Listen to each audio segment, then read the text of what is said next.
Hello and welcome to Life's Like That, the podcast where we talk to people on their journey and call out the second chance hero in all of us. I'm Tali Starr. Thank you so much for joining us, and we really hope you enjoyed this episode. During this podcast, there are discussions around violence. If you are experiencing violence or needing support, please do reach out because support is available. Hello and welcome, Ashlee. It's so great to have you with us. Thank you so much. It's so good to be here. Do you want to introduce yourself for us?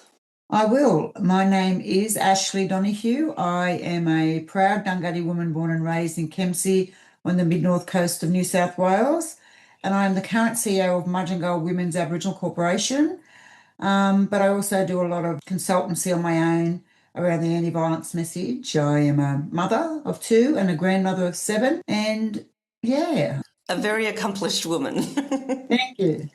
Yes, I was reading a little bit of your background and there's some of the things you've done, and it's really awesome to have you working in this space. I wanted to ask you the question, when you think of yourself as a little child, what qualities do you see? Stubbornness. Mm-hmm. I was stubborn, but I was also, I already had a little bit of woohoo-ness in me because when I was young, we were part of the Hare Krishna. Oh. So, and I have vivid, happy memories of being in my little orange sari and my, thing on my forehead and all that.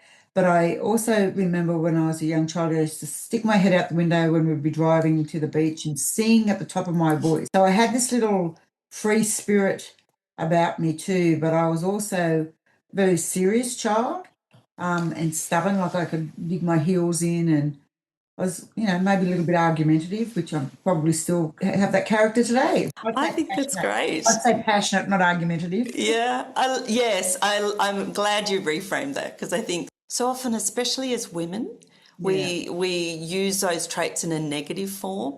And I think so often we miss the qualities that we have. I just love the image of the little girl out the window going, I'm singing at the top of my lungs.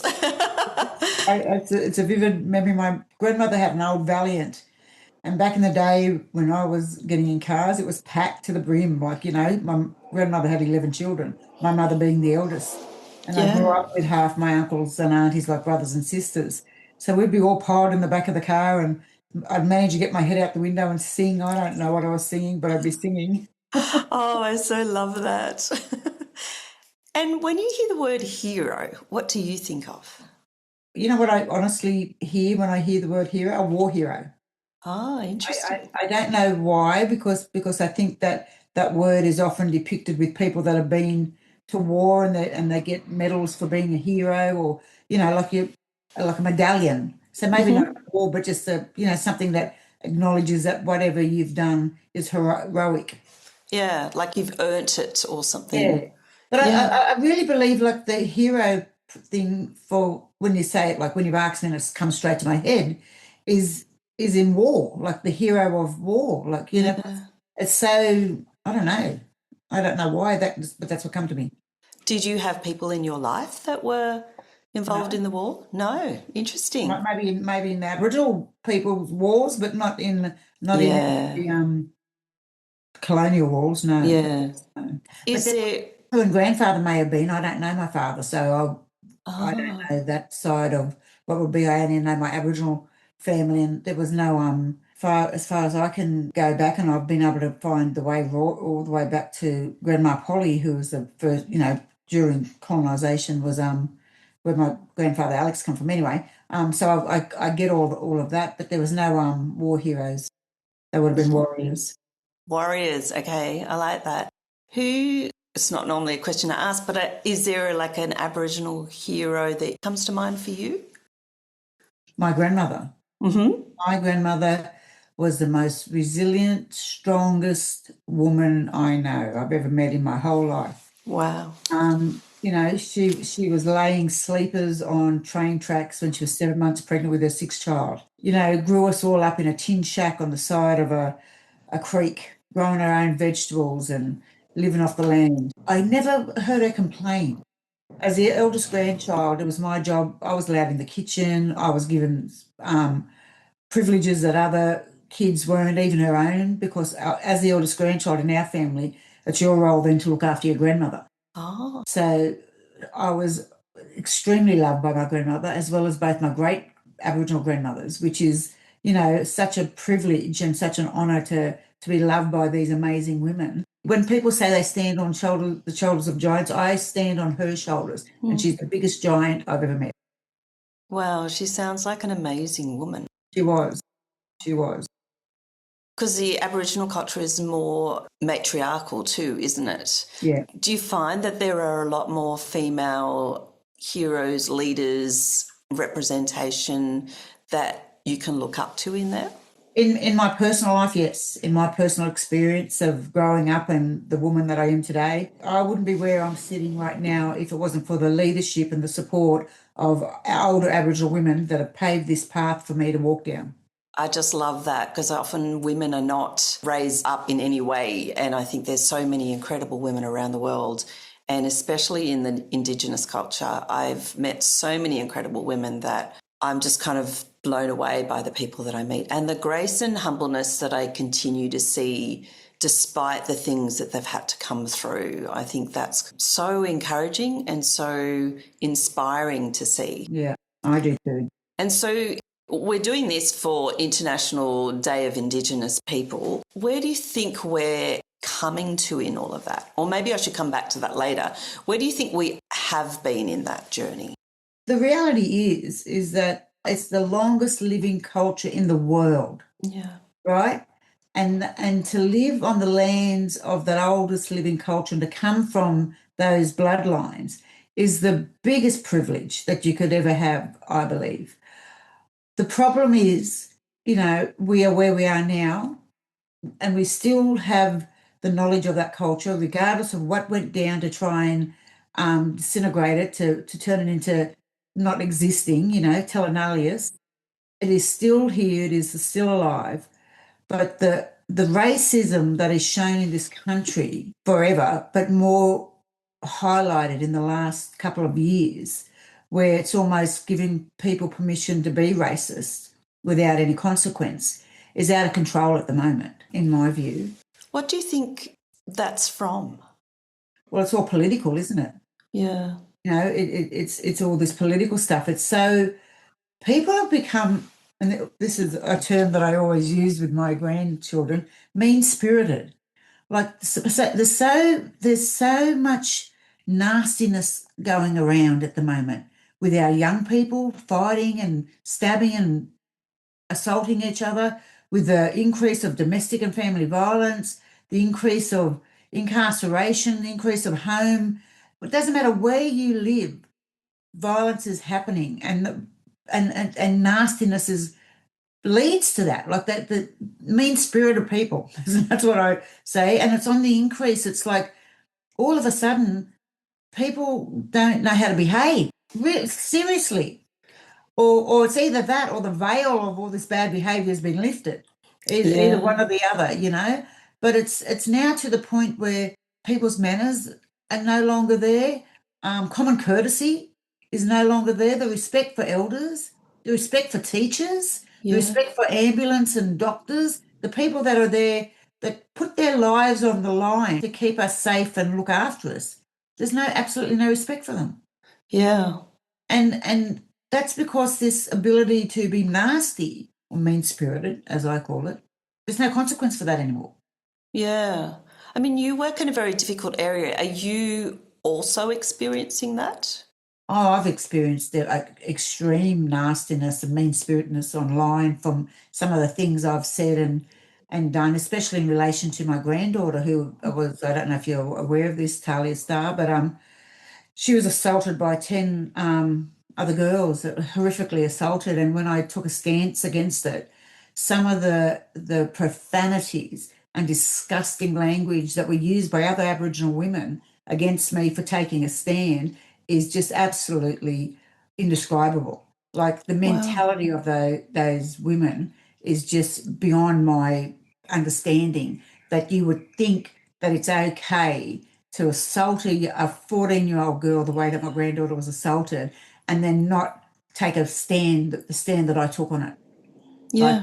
And that all it was that these kids be held responsible and accountable for their behaviour. And that parents of these children, because the youngest was 12, is to control their children, be responsible for their children, know where their children are. Or if the children can't be held to account, then the parents should be. And I stand firm on that. Yeah. I've experienced that. Sorry, you probably weren't ready for that. No, my pause was I'm just trying to process how we've got to where we are, where this kind of level of violence, I almost feel like we were all shut down during COVID because we had to be inside our houses. Some people were trapped in violence inside their houses as well. And it's almost like COVID lifted and it's just let a bomb off in people. And it's almost like, well, now I can behave however I want to behave. I don't know if that's true, but that's kind of my observation, that like movies have got more violent. I don't know if you've noticed that more. And I'm like... Yeah, music videos are violent. Yeah. Violence is portrayed as good. And this is a thing in the space that I sit. We're out here fighting anti-violence, right? Yet all the leaders of the world, every leader is demonstrating that violence solves all problems. Yes. So if we're down here on the ground fighting against violence and the powers that be are all saying, no, violence is the answer, we're fighting against the current. Yeah. Never going to win. Yeah, that is true. Like, what are we modelling? Is my thought. Yeah. Violence is acceptable behaviour. And the reality is that violent crimes and horrific violent crimes, people walk away with no consequence. They walk away with a slap on the wrist. So therefore, what does that do? It gives them permission to continue to be violent. Yeah, and that's very much seen in the domestic, sexual and family violence sector, which we both work in. Yeah. Do you want to help our audience to understand the impact of the violence and stuff that is experienced, that isn't glorified, that does need to be addressed? Do you want to tell us a little bit about maybe your story? They can buy my book. Yeah, absolutely. The reality is, for me, I was at a fundraiser the other day, and it was the first time I ever heard anybody else articulate what I've been saying for many, many years, and that is domestic violence is an addiction. And the withdrawal from domestic violence is similar to the withdrawal from heavy drugs. Interesting. Can you tell us a little bit more about that?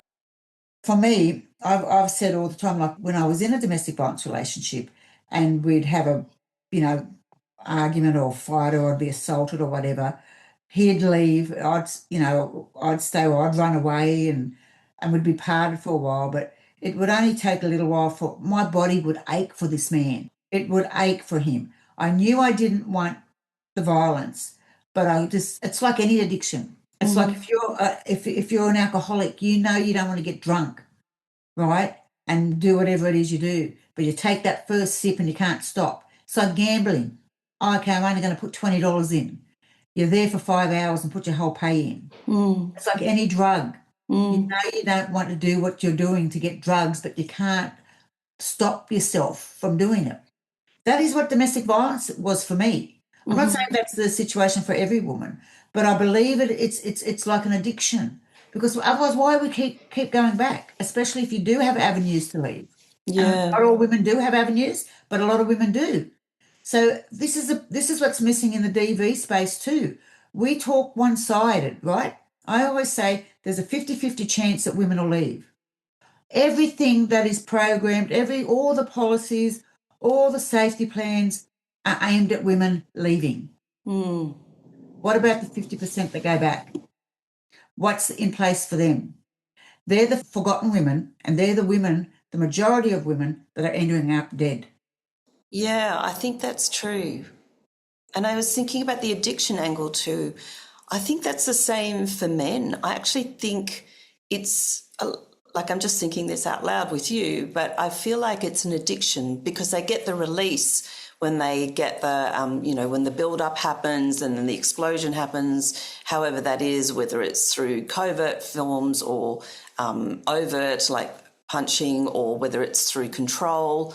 It's almost like they get this release, so it's like, I've got to do that again every time that happens. It almost gets programmed into their body, I think. Yeah, but I agree somewhat to that. But I also know for men, and I've spoken to many men who have openly admitted that they're perpetrators and whatnot.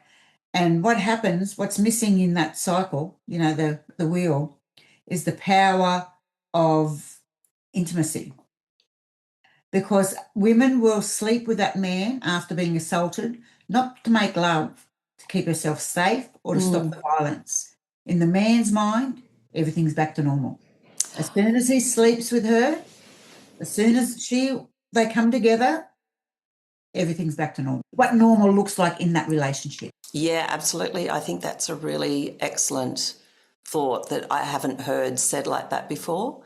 And yeah, I think you're giving us lots of things to think about in this space. It's great. Yes, I've got all these things, but as you know, Talia Star, I don't get invited to these big tables where they're having these discussions to make change because, heaven forbid, Aboriginal women know what's best for themselves. Yes, and I think that's a big problem with Indigenous people all around the world, really, isn't it? It's that they are the oldest living cultures around the world. Yeah. They are the people that do need to be at the table and can show the difference to things. But it's not even at the table, Talia Star. It's what Aboriginal woman that it's not an Aboriginal controlled organisation is sitting at the top.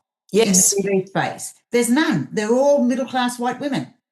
Academics, not even academics, middle-class white women. And so all the and I've said this a million times, everything is seen through a middle-class white lens that does not see Aboriginal women, that does not see Indigenous women, black women, brown women. Yeah. Because their experience, although DV doesn't discriminate, it does vary regarding belief systems, nationality, religion, culture. That's so true. I just also wanted to think about from that point of view, so you spoke about New York at one stage, didn't you? Yeah. I'm not fully across what you were doing with it. I went to the United Nations Status Forum. Yeah, and in the first year that we were trying to get to that, we were told by a middle-class white woman who sits at these tables that why do we want to go to that? Why don't we just go to the Indigenous Forum in Canada? And my reply was, why? We're women too. Why can't we go to the Women's Forum? Yeah. So what they've done is put a little bee in my bonnet and I made sure we got there. Yeah, brilliant. And what was that like being part of that? Whitewashed. That's what it was. It was whitewashed because there's the second year we went, actually, there was the biggest, and I've been a few times, it was the biggest contingency of Indigenous women that made a little group for themselves that have ever been there all at once, where they come together and would meet and feedback and try and get things changed in the UN, against Indigenous women. Mm-hmm. But then I realised, and this is my personal view, what that forum does for, Australian women that go there, the majority are government employees, is it's like a competition to write the best policy around violence for women. And that of course, affects Aboriginal women who, again, are left out of the conversation. So can you give me a bit more information on that, what you're meaning by that? What I'm meaning is that I thought that, if we go to the United Nations, we might get a little bit of power to be able to have our say, to be able to give our ideas on what we think should happen. But that wasn't the case. Right. The case. When you go there and they try to change things, they can generally only change a sentence, if you're lucky, in the UN policy thing, whatever it's called. But I thought that by going there, that there was a bit of power in that for us to get a leg up or, to be heard, actually. But it turned out to not be the case at all. It's just it's really like government workers going there and like a competition to write a policy back in Australia that trickles down to Aboriginal women without our voices, without our concerns, without our experience. So how do we address that? What needs to happen? What needs to change? Oh, well, a lot needs to, again, you need Aboriginal women at the top.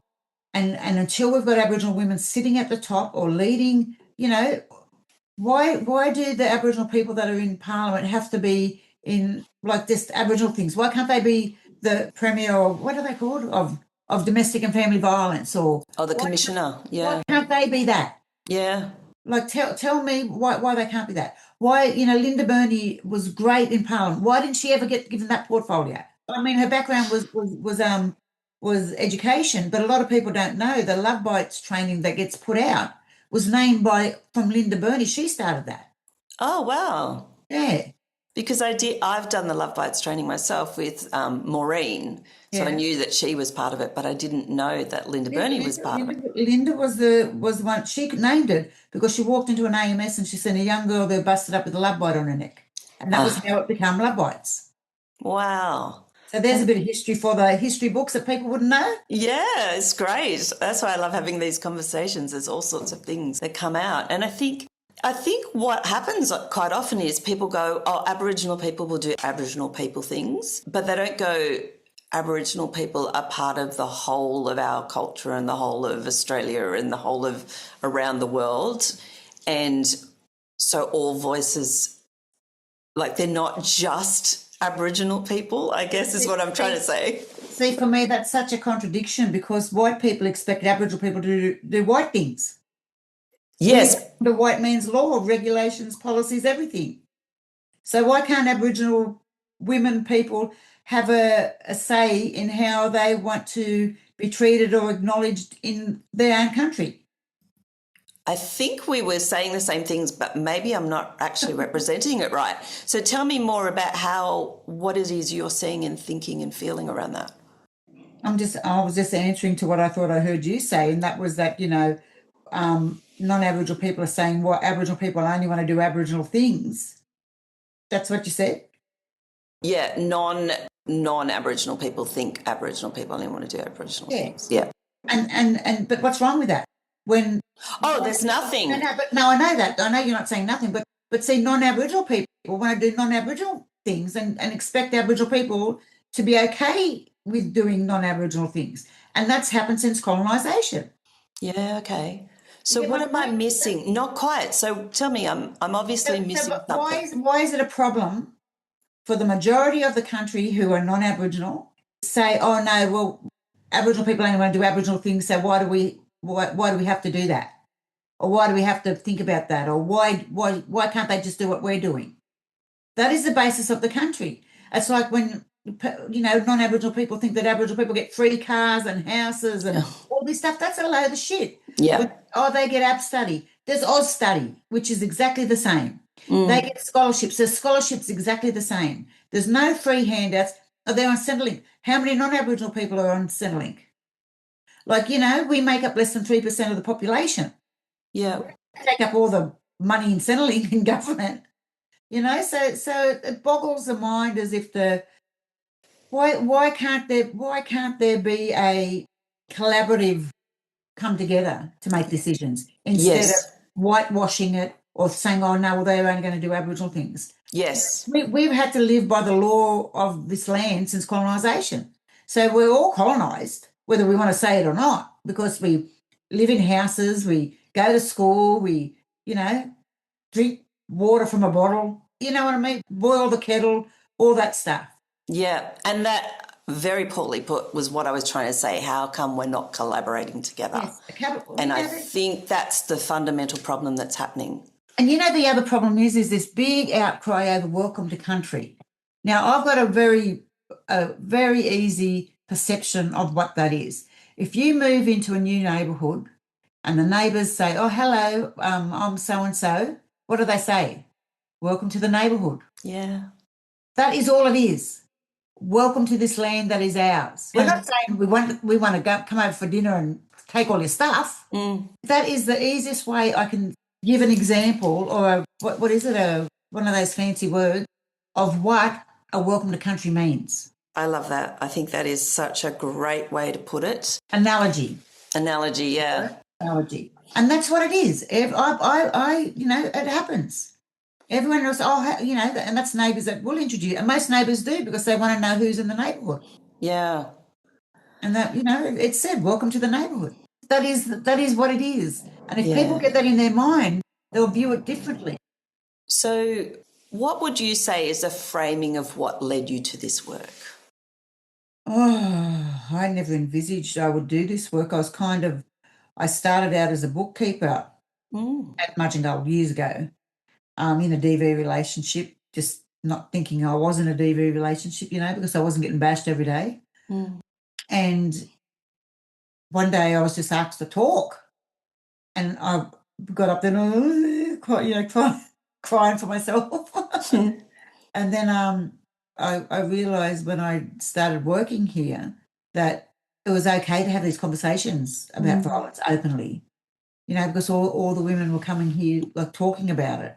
And I'd never seen that before, because it was all like, oh, you made your bed, lie in it type talk. And back in those days, if you went to the police, they'd say, sorted out. Like there wasn't any coming and checking out anything. Yeah, there really was that real lie in the mess you make, kind of blaming the victim. Yeah, well, you want to put up with it, that's what you get, that type of talk. And so when I heard that it was being spoken openly and honestly about it, and I realised it's not just me. Because there's such a shame and that's not spoken about enough either. Like you don't wake up and say, oh, guess what? I got bashed last night. Come out for a cuppa. Let me tell you about it. And in all the years that I've ever worked in this space, I've never heard a woman, black, white or brindle, say, I woke up this morning hoping to be assaulted, hoping to be bashed. Never, ever. And, another thing I just want to mention too, when we go back to what we were saying before about the stuff that's happening, racism and all that stuff. People want to blame Aboriginal people for everything. Like, say, oh, look where our tax money's going when they see Aboriginal people drinking.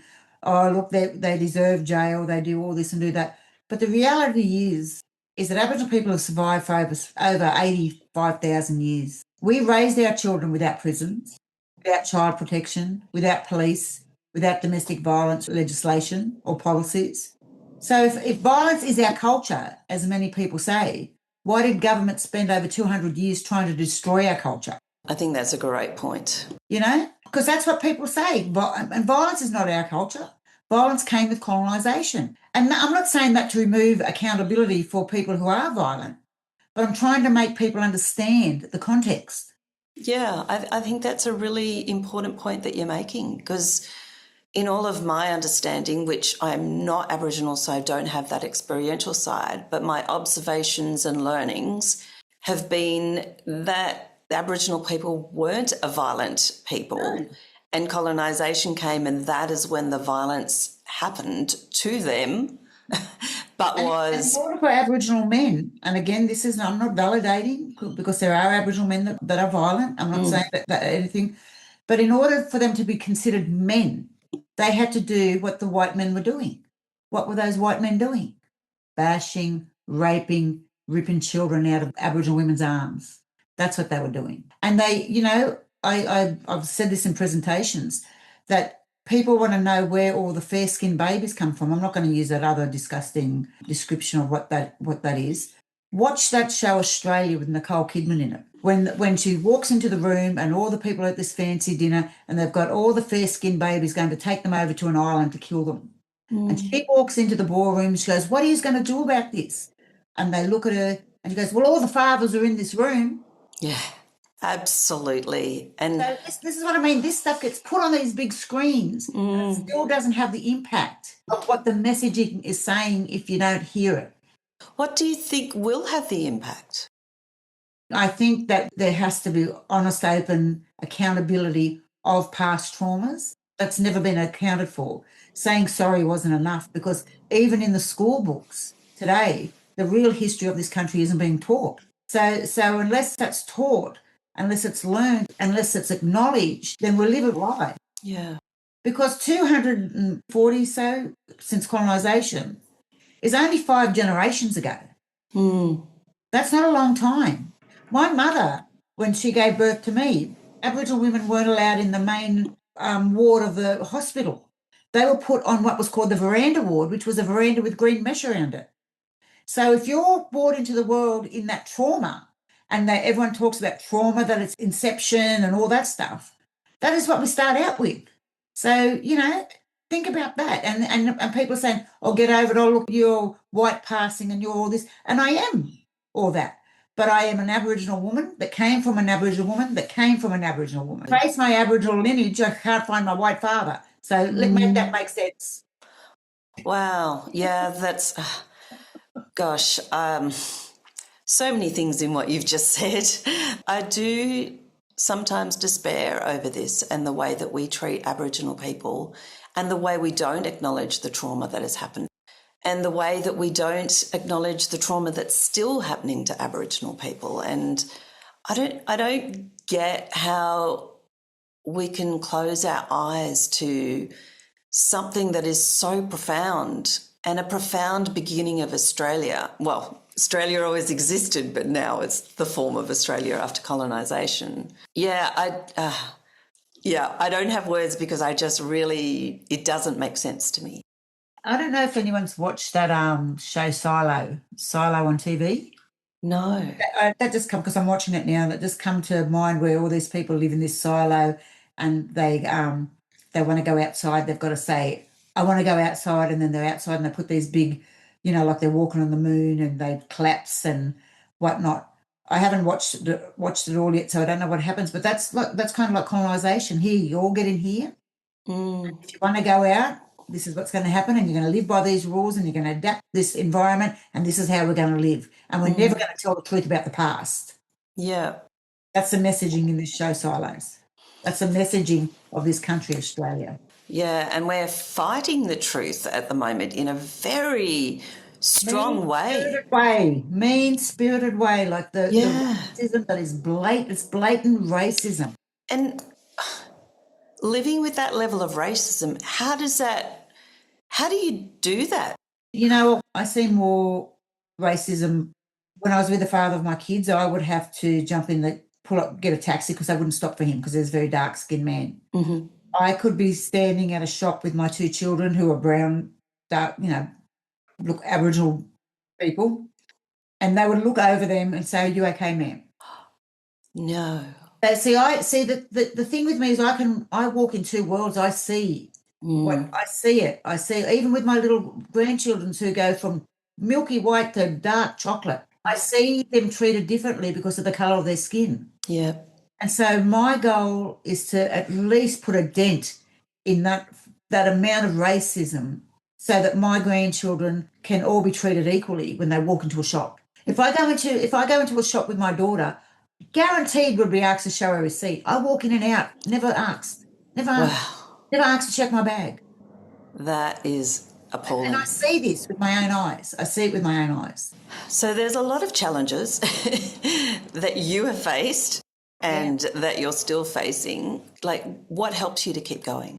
That I've got these 7 grandkids. I've got these little people that have got my bloodline running through their veins. We come from matriarch strength. My goal is to make this world, leave this place in a better spot for them. But, Tali Star, it's just the way things are at the moment. I don't see that happening. I think social media is, if there's a devil, it's social media and drugs, because social media has given people a platform to behave badly and get away with it. And the bullying that goes on social media is beyond any bullying that's happening in the classrooms and whatnot, but it spills over to that.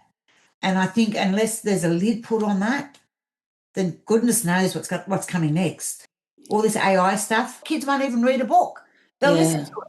I think that's one of the reasons why I really wanted to do this podcast and posts, so that people could start seeing a broader picture of life, of a broader picture of representation, of leadership, of strength, of resilience, of a way to be in this world that doesn't have to attack another person and doesn't have to have a trigger or a violent reaction to someone, but could kind of go, hey, what's happening here? Like, why am I behaving like this? What's happening for me inside before I respond to external? Because I think so often we don't look at what's happening for us inside. We'll just react and we'll, tear somebody else apart, and maybe we haven't liked what they've said, but maybe some other experience inside of us is driving the level of reaction to what we're responding to. And I think that's such a dangerous place to be in this world, like when we're not really considering the whole picture and we're not considering, well, what could be happening for that person? Like maybe it came out that way because something else was going on. Do you know what it is, I reckon? So many people want to be right instead of happy. Absolutely. And they'll say they're right even if they know they're wrong. Yeah. Instead of just, why can't everyone be happy? In what and however they want to live their life. And sometimes both things are right. Both things, that's right. And it's okay to disagree. Yeah, it is. But that doesn't mean that you have to be violent or mean-spirited. You know, you can disagree and say, well, okay, I respect your view on this and I respect mine, so it is what it is. That doesn't happen because people want to be right to the point of their own detriment. Absolutely. I think we need to be able to hold more of difference than we do now. You have to. We're a multicultural race. We're, culture, not race, multicultural, and that's not going to change. So we have to find a middle ground.